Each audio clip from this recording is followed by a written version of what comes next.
కన్వీనర్గా వర్క్ చేస్తున్నాను. మరియు మూఢనమ్మకాల నిర్మూలన సంఘానికి రాష్ట్ర కూడా వర్క్ చేస్తున్నాను.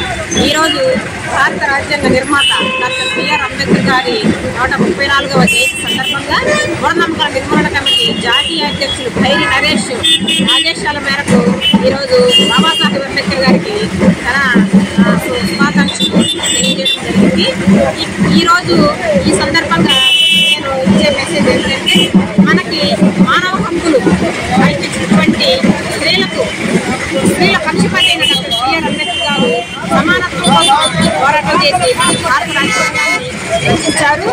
మన ఈ భారతదేశంలో ఉన్నటువంటి భారతదేశంలో ఒక దిశ నిర్దేశం విధుల్లో తప్పించుకున్నప్పటికీ నిలబడి భారత రాజ్యాంగం రాసే బాధ్యత అనుభవం బిఆర్ అంబేద్కర్ మీద పడినప్పటికీ ఆయన ఏమాత్రం వెనుకకు తగ్గకుండా ఆ రాజ్యాంగాన్ని మనకు అద్భుతమైన రాజ్యాంగాన్ని రాసి ఇవ్వడం జరిగింది. అలాగే మహిళల పక్షపాతం ఈయన భారతదేశంలో లింగ వివక్షత లేకుండా స్త్రీ పురుషులు ఇద్దరికి కూడా సమాన ఓటు హక్కు కల్పించడం ఈ ప్రపంచంలోని చరిత్ర. ప్రపంచ దేశాలలో కూడా చాలా మంది మహిళలు తమ ఓటు హక్కు కోసం పోరాటాలు చేసిన సందర్భాలు మనం చూసాము. ఫ్రాన్స్, ఇంగ్లాండ్లో, స్విట్జర్లాండ్ ఎట్సెట్రా. అయితే భారతదేశంలో మనకి మహిళలకి అలాంటి పరిస్థితి లేకుండా పురుషులతో పాటు సమానంగా ఓటు హక్కు కల్పించిన మహానుభావుడు డాక్టర్ బిఆర్ అంబేద్కర్ గారు. అందుకే మహిళల పక్షపాతిగా అలాగే హిందూ కోడ్ బిల్లు విషయంలో కూడా తన మొట్టమొదటి లాభం అయినప్పుడు హిందూ కోడ్ బిల్లుని పాస్ చేయనందుకు తన మంత్రి పదవినే గుణప్రాయంగా విడిచిపెట్టినటువంటి మహనీయుడు డాక్టర్ బిఆర్ అంబేద్కర్. ఇలా రాజకీయ పదవిలో ఉంటూ తన అమలు వదులుకున్నటువంటి మహానుభావుడు ఈ భారతదేశ చరిత్రలో లేడని నేను ఈ సందర్భంగా తెలియజేస్తున్నాను.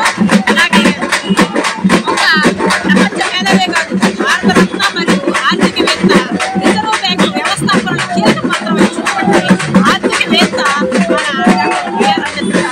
అయితే ఇప్పుడు ఆయన రాసినటువంటి రాజ్యాంగాన్ని ఏదో వంకలతోటి రూపుమాపాలని ప్రయత్నం చేస్తున్నటువంటి మనువాదులందరికీ అబద్ధాలను తెలియజేస్తూ ఈ భారత రాజ్యాంగం ప్రజాస్వామ్యం కాదు అనకుండా చేయాల్సిన బాధ్యత ప్రజలందరి మీద ఉందని సూచిస్తూ ప్రతి సంఘం ప్రతి ఒక్కరు కూడా ఒక సవాల్గా తీసుకొని భారత రాజ్యాంగాన్ని మార్చాలని చేయాల్సిన బాధ్యత అందరి మీద ఉంది. కాబట్టి అందరూ కూడా తెలియజేసి మన ప్రజాస్వామ్య విలువలను కాపాడుకోవాలి.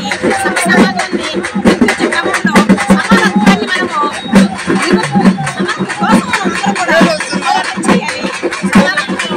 అలాగే ఈ దేశంలో అనేక మూఢనమ్మకాలు చాలా ఉన్నాయి.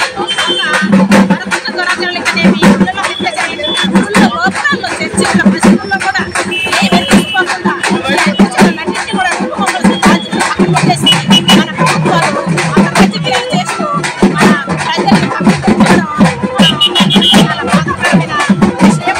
కాబట్టి ఈ విషయాలన్నింటినీ కూడా పరిగణనలో తీసుకొని రాజకీయమే కాకుండా మన సమస్యల మీద మనకి ఏం కావాలి, మన జీవితానికి ఏం కావాలి, ఈ సమస్యల మీద ప్రతి కూడా పోరాటం చేసి భావి పౌరుల యొక్క భవిష్యత్తుని మనము ఉన్నత స్థాయి నిలబెట్టని మన భారతదేశాన్ని రక్షించడానికి మన వంతు కృషిగా ప్రతి ఒక్కరు కృషి చేయాలని నేను ఈ సందర్భంగా మీ అందరికీ తెలియజేస్తున్నాను.